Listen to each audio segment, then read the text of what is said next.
The BMW 1 Series has been with us in one form or another for around 20 years now, and it has received a heavy update in time for 2025. Offering a fresh look that's designed to feel sportier than that of its predecessor, the baby BMW is here to compete with the recently revamped Audi A3, Mercedes-Benz A-Class, and the Volkswagen Golf.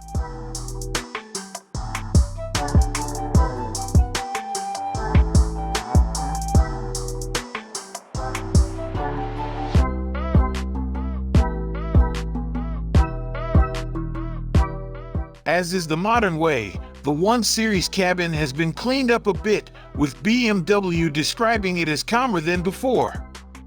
As a result, there's a very minimalist dashboard that's accented with aluminium and is almost completely devoid of buttons. BMW claims that's a design-led decision, but the quality of some of the plastics suggests cost pressures were also a consideration. It feels modern, too. We particularly like the integration of the ambient lighting into the aforementioned aluminium trim, which is much better than the plasticky light bars in the BMW 5 and 7 Series models. The curved display that contains both the touchscreen and the digital instrument display in one big housing is a success for the most part, too.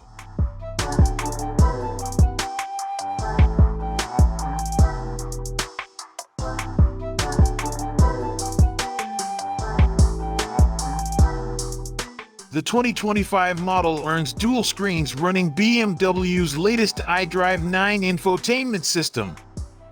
The digital gauge cluster measures 10.3 inches while the central infotainment screen is slightly larger and measures 10.7 inches.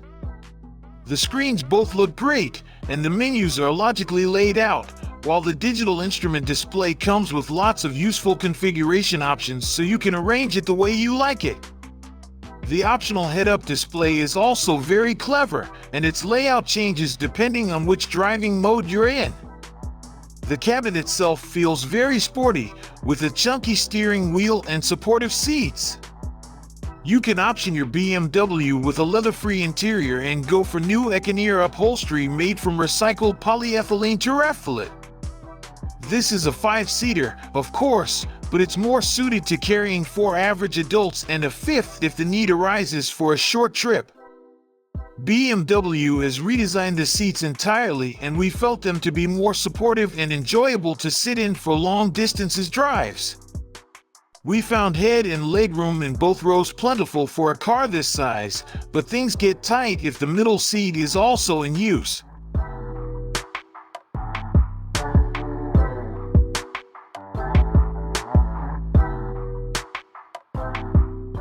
The second row is reasonably spacious. You can carry 4 adults quite happily, but the very tallest rear seat passengers won't find much wriggle room back there.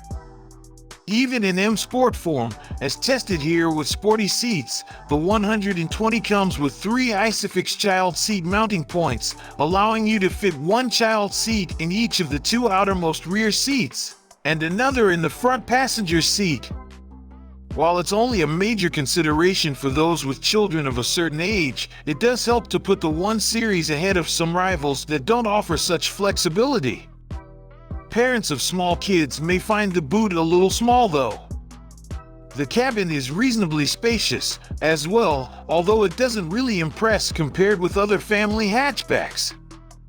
Opt for a purely petrol-powered 1 Series. For the time being, the only option on that front is the Go Faster M135 version, and you get 380 liters of boot space.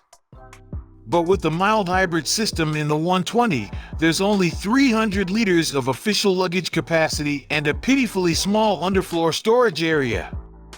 From a practicality perspective, You can get the 1 Series with a 40 hours, 20 minutes, and 40 seconds split rear seat backrest, which can be folded down to increase luggage compartment volume from 380 liters to up to 1,200 liters.